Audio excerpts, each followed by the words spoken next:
गानोत्सुकाय गानमत्ताय गानोत्सुकमनसे गुरुपूजिताय गुरुदैवताय गुरुकुलस्थायिने गुरुविक्रमाय गुह्यप्रवराय गुरवे गुणगुरवे गुरुदैत्यकलक्षेत्रे गुरुधर्मसदाराध्याय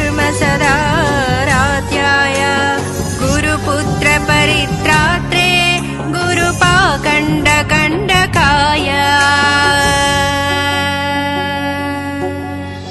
गीतसाराय गीततत्त्वाय गीतगोत्राय धीमहि गूढगुल्फाय गन्धमत्ताय गोजयप्रदाय धीमहि गुणातीताय गुणाधीशाय गुणप्रविष्टाय धीमहि।